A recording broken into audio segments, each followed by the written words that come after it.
Hello and welcome to Independent Truths with Scott Atlas. I'm your host. This is my new show that brings a uniquely rational perspective to the important issues facing society today. Today's guest, I'm excited to say, is Professor John Ioannidis of Stanford University School of Medicine. Dr. Ioannidis is a professor of medicine in the Stanford Prevention Research Center and professor of epidemiology. John and I will have a hopefully illuminating conversation about the pandemic, what happened in the early days, how our experts failed the American people, and what was revealed and how to fix science itself. Thanks for joining us. Stay tuned. Well, my guest today, I want to welcome Dr. John Ioannidis. John is a professor of medicine at Stanford University School of Medicine in the Stanford Prevention Research Center and a professor of epidemiology and population health. He has a long list of accolades. I won't go through all of them. His primary accolade to me is that he was so helpful to me during the pandemic, advising me very frequently, no matter where he was in the world. John's also the co-director of the Meta Research Innovation Center at Stanford, which is described on their website as a, quote, research to action center dedicated to finding ways to improve the validity and transparency of scientific research, unquote. And this is very important to the approach that John has brought in his entire career to science. In fact, my favorite and perhaps very revealing quotation of John is found on his own Stanford website profile, where he writes, quote, "I love to be constantly reminded that I know next to nothing," unquote. He happens to be one of the most highly cited scientists in the world. His 2005 paper called "Why Most Published Research Findings Are False" was the most accessed article in the history of the Public Library of Science as of 2020, with more than 3 million views. And in that seminal paper, he shows that most published findings are false positives and cannot be replicated. And I think that's a great place to introduce John. Welcome, John. I'm happy to see you again. Thank you for the very kind invitation, Scott. I really look forward to the day that we meet in person at last. Yes, this has been a long sort of a period of separation because both of us travel quite a bit, and the pandemic was, as it was for everyone, quite complicated. Let's start, if I can, from the beginning sort of the pandemic.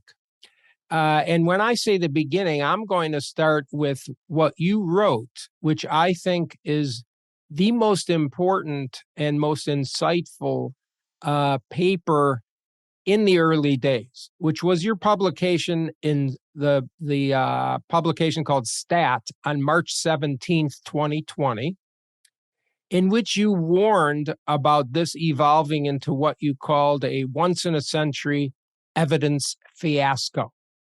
Can you explain what was going on at that time and what your thinking was? I think that at that time we knew very little. What we knew was that we were facing a major crisis that could have repercussions, both because of the pandemic that was due to a new virus that we knew very little about, and also because of the measures that we were taking, trying to do our best to deal with that virus. I think that when you have a major crisis with potential major repercussions, you want to make sure that you have the best data, that you try to not cut corners in collecting data. You try to respond immediately. You don't wait for data. You need to make decisions, obviously, immediately. You have a major threat, but you need to go ahead and collect the best evidence to be able to guide you in decisions that may affect millions and billions of people. There were millions of lives at threat from the virus itself, and there was the whole world at threat based on our response.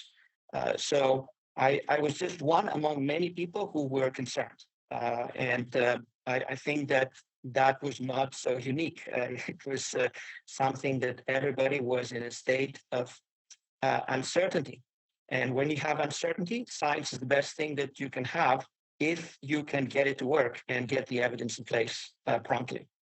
Right. And I think, we met as being called independently to testify, actually.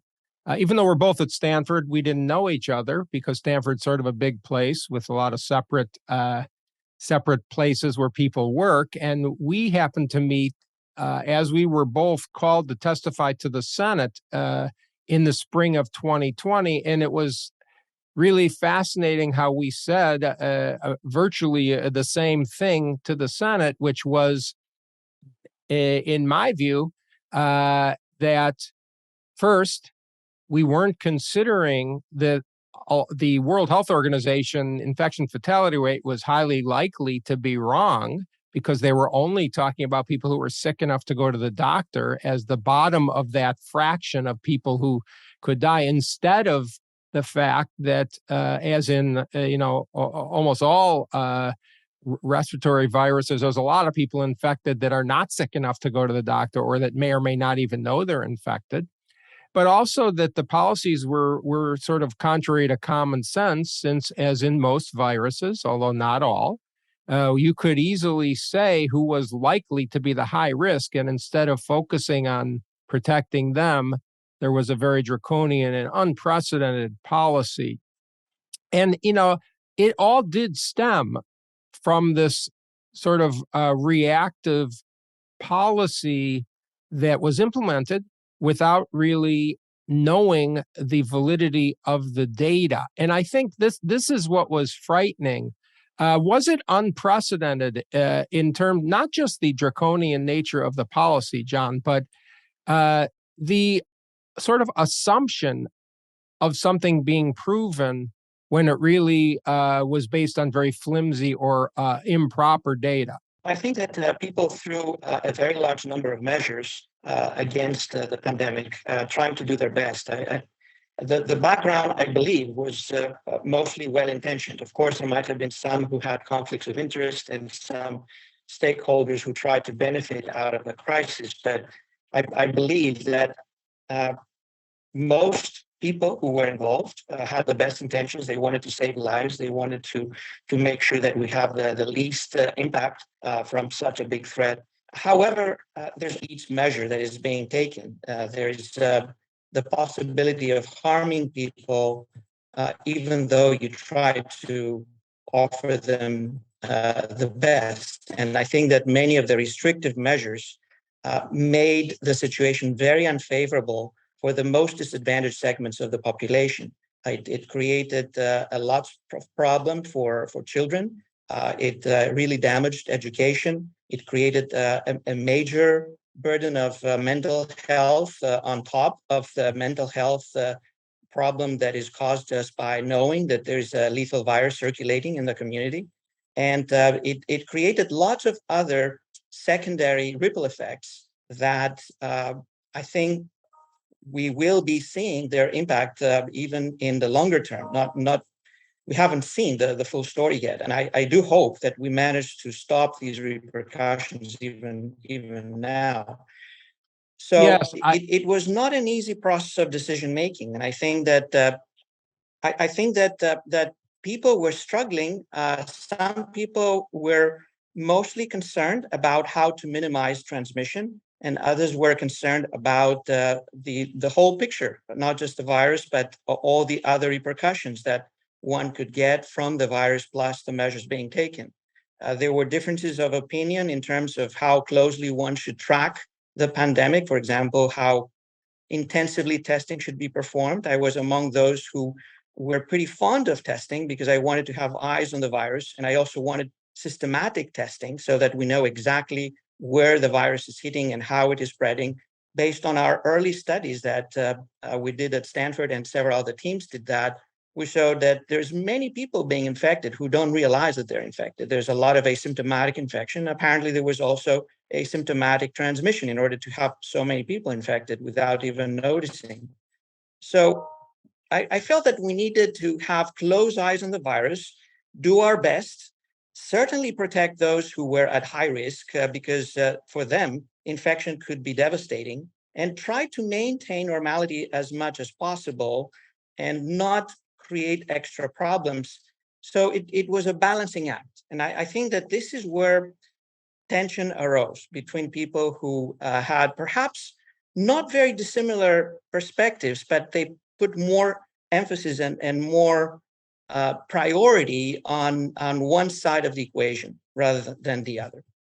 Yes, and I think couple things I'd like to emphasize here is that yes, I do agree with you. People were all well intentioned. I don't think that is the issue, but I do think there were some fundamental problems with the way the policies were designed to ignore or underemphasize the totality of health and the impact of the policies, and rather so overwhelmingly focus on stopping the single virus itself. And I do think I agree that people didn't understand the virus completely. That's clear. But what we did know were two things. Number one, the standard pandemic management that was what was not for lockdowns, and in fact emphasized the danger and the problems, the harms of total society lockdown. This was known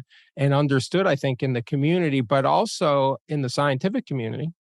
But also these things were sort of anticipatable. They were predictable. And you and I and others, Sunetra Gupta and many others, pointed out that when you have severe isolation, you are really harming, and not to mention closing schools, you're going to harm children and the most vulnerable of society, the lower income families, the single parent families. How about, children with disabilities? All kinds of things were very predictable. So I agree. We didn't know a lot about the virus, but we didn't know zero. We knew fundamental biology. We knew fundamental aspects of infection protection after having a virus. I mean, and I think this is one of the things that struck me was that many people were simply throwing up their arms and discarding not just decades, but perhaps centuries or more of knowledge about basic infection and the response to infection. So this was very difficult to watch. I agree with you. We haven't even seen most at all of the harms, particularly of our younger generation, from the lockdowns. Now, I think that the bigger problems are not the pandemic and the virus, but really what's been what do we do from now on? I think this is very important because, and I'd like to hear your comments on what this has done to the public's trust of experts, trust of credentialed people, trust of public health guidance itself, and even more fundamentally, trust of science. I think this is very worrisome what's happening in my mind. I'd like to hear your comments on that. This is a very interesting perspective. I think that it was a major crash test for science, what we witnessed. And in some regards, I think that science was very successful. For example, developing vaccines that were pretty effective for decreasing the number of deaths, at least, in record time. I think that most people would not expect that we would have effective vaccines, even though they would not stop transmission. At least I think that they did save lives based on their effects on heart outcomes. Yeah. I think that we saw massive mobilization of scientists. We have published analysis that show that even by early mid-2021, we already have more than 700,000 scientists authoring papers on COVID-19. And by now, we have more than 500,000 scientific papers published on COVID-19. And all 174 fields of science inquiry had some scientists who were experts in these fields who focused on COVID-19. This is entirely unprecedented. So we saw that the scientific community did care, did get mobilized, did have some major successes. At the same time, I think that there was a problem with science communication. And I'm not saying this to blame anyone, I can blame myself. At least I felt very much unprepared to be in an environment that was heavily politicized, highly polarized, very partisan, where people were using science or misusing science as a weapon to support specific ideologies or perspectives that were not necessarily scientific or oriented towards public health goals. Yeah, I can second One that might if I have can the counter interrupt. argument that public health unavoidably. Yeah, I Okay. mean that was shocking So to me. I the think that counter the argument. entire hijacking of science to be put into some sort of a political realm. This none of us, I don't think, were prepared for this sort of reaction. I think that that was the sad part. And I think that once we get into a polarized environment, we miss the opportunity to have the entire community, the entire population really follow in the scientific effort, in the public health effort. In public health, we really want participation of citizens. We want citizens to be convinced that leadership, that public health officers, that scientists are doing their best for everyone, not just for the privileged, not just for people belonging to one party, not just for people belonging to one sect or trusting one ideology, but everyone. And I felt that by immersing science into that partisan type of debates, many people lost their faith and their trust in science. I think faith is is the wrong word because science is not dogma, but they lost their trust. I think that they felt that science may belong to their opponents, to their ideological opponents, to or people who expect to gain out of this. And I think that that was clearly a misrepresentation because amazing scientists fought in that effort. And as I said from the very beginning, I talked with everyone. I talked with you. I talked with many other people who had completely opposite opinions to what you had, and probably I talked far more with them. And I wanted to learn. I wanted to find out what do other people who are better than me, who are wiser than me, who have more data than I do, who have better perspectives, can tell me about what is the best way to deal with this crisis. I think that maximizing exposure to different opinions, to different perspectives, to different viewpoints from well-intentioned people is the way to make progress and to really find what is the best solution. And to show to the community that this is not really a quarrel, this is not really people points from each other. This is about trying to save lives, trying to help people, trying to help the community, trying to help everyone, and doing the best to help everyone, especially those who are disadvantaged. I think a major problem was that the disadvantaged became more disadvantaged. The early data that we have based on deaths, according to both educational and income and social stratification, suggests that really we saw tremendous gradient of burden of disease and fatalities based on who was disadvantaged. People who were disadvantaged became even more disadvantaged. Absolutely. I mean, this is really one of the great tragedies of the pandemic management was that the result of the policies was very dependent and very different on different socioeconomic classes. And I think this is really, this will go down as a historic, almost sin about the way the pandemic was managed, where lower income people, the poor, and the otherwise disadvantaged populations were tremendously harmed by the policies themselves. We're not talking about the virus itself here. We're talking about the policies were far more harmful to them than they were to the affluent, to the so-called elites. And I think this is really a historic lesson to learn, hopefully. The other thing I want to emphasize is what you said, which is there is no such thing really as science without the free exchange of ideas. There's no such thing as critical thinking without considering more than one viewpoint. But the way we arrive at scientific truths, as you clearly know, is by going through hypothesis testing, talking to people, and looking at data that differs from your original viewpoint. And when we're in this with the intent to save lives, I mean, that's exactly why I went to Washington. People were dying, and there were some wrong policies in place for months. I think the scientific process is so dependent on the free exchange of ideas, and this is where not only the journals, I think, failed here because they were editorialized quite a bit, in my view, unprecedented, but also the university professors, the university campuses, the medical schools became highly politicized. And there is no place in science for politics, period. And we need to get back to that. So we are working on this. As you know, I have co-founded myself with Martin Kulldorff and Jay Bhattacharya an Academy for Science and Freedom to help get science back to depoliticized, objective, and really the free exchange of ideas.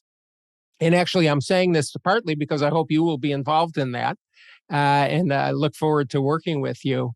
What is just like to touch on how you, of course, have honorary professorships all over the world, and that's part of the reason why you're traveling so much. I'm just curious what you've noticed, if anything, that differs from the United States and the places in mainly Europe that you travel in terms of the scientific community and the reaction to these issues that arose from the pandemic management about science itself. Have you noticed anything different in the way the scientific community in Europe talks about this? I, I think that the crisis was global, and therefore also the crisis within the scientific community was also global. But each country had its own characteristics and its own tensions and its own debates. And of course, there were local political overtones. So you could see the same positions being supported by right-wing parties in one country and by left-wing parties in another country, just depending on who had endorsed a specific package of policies. So it was very interesting for me having that multinational perspective to see that really there was no ownership of political ideology of science, which is very good, Yes. of course, because mostly an opportunistic setting. You know, people were trying to make the best out of the situation. And I think that this led to some very weird situations in terms of the interface between science and politics and media and social media. I think it's hard to say which country did best eventually. If you look at excess death calculations, they depend on how exactly you run the numbers and what is the comparator years, for example, and what you expect to see in a projection move. The US, we did very poorly. And many countries did extremely well. A large number of countries had the same or fewer deaths. If you look at excess deaths in 2020 to 2022, compared to the 3 years pre-pandemic, that includes practically all Scandinavian countries, including Sweden, and also Australia and New Zealand and South Korea and several others. Conversely, the US did very poorly. It was among the worst in terms of excess deaths. We have about 1 million excess deaths, and we have a lot of excess deaths in young populations, which to me needs to be seen in the context of also what was happening for a very long time in our country. We have had major problems with public health, with supporting or not supporting disadvantaged populations, with lifestyle problems, huge proportion of the population having obesity that we were not doing anything about, a huge number of people who have no insurance, huge number of people who are are not privileged. They're kind of second-class citizens, unfortunately, and they were very heavily hit by the pandemic. So in a way, we had seen a problem with public health in our country for 10 years. The mortality data, the slope of improving life expectancy was almost flat in the US for 10 years, while it was improving markedly in practically every other high-income country. And then in the pandemic, we saw a big hit with a major increase compared to other countries that, as I mentioned, had either no impact compared to pre-pandemic years, or a very small or modest impact compared to what we saw in the US. So I think it's difficult to claim that that was due to a specific component of the response. I think that it's an X-ray of the malfunction of an entire system, of an entire health system, of an entire public health approach, both acutely and chronically. We need to pay more attention, because these are problems that don't go away when the virus goes away, or when the virus becomes less aggressive with background natural immunity and with vaccinations. There are problems that stay with us. The drug overdose, the fact that we have so many people who have very poor access to care, the fact that we have so many people who have chronic diseases because of obesity. We still have a substantial number of people who are smoking. We have major problems that go way beyond the virus. And I think people who are second-class citizens, and they don't deserve that treatment. We need to take care of all these people who really suffered during the pandemic and are going to suffer even more after the pandemic unless we fix things. Yes, I think these are very good points. It's very complicated to tweeze out what happened and why in terms of the results, but we can say something very obvious here, which is that the proportion of population in the United States with lifestyle-associated risk factors, and in this case, the number one risk factor for poor outcome from this virus was obesity and diabetes, which of course go hand in hand in many cases. I think the extraordinary percentage of people with this one single risk factor, obesity in the United States, was a big setup for this virus. And unfortunately, we saw the result of that. I think there's a lot of very complex things that will probably be impossible to sort out. But we can say for sure that the U.S. did poorly over two administrations. This has nothing to do with politics. And many countries that were criticized for their management, like Sweden, did far better. So in that vein, we can leave this. Really want to appreciate your time, John. And I think we can conclude by saying something that just like a lot of your career and research has shown, we have a lot to learn about doing good research and about the conclusions we can make, because things are quite complicated. And when things are complicated, we better do our best to have very solid data and data analysis. But with that, I'd like to thank you very much for taking the time out of your busy travels to join me today. It was great seeing you, at least virtually. Many thanks, Scott. And again, I think that one day we will meet in person at last. Yes. Sorry it hasn't happened for so many years on campus. Okay, great talking to you, John. Thank you again. Thank you for listening to today's Independent Truths with Scott Atlas. I want to thank John Ioannidis for being our special guest today. I hope you found it as interesting as I did. If you want to find out more about John, you'll have to follow the research, because he's so smart he doesn't use social media. And don't forget to subscribe to our podcast, Independent Truths, on YouTube, Spotify, Apple, Google, and anywhere else that you're listening to podcasts these days. And I'll see you next time.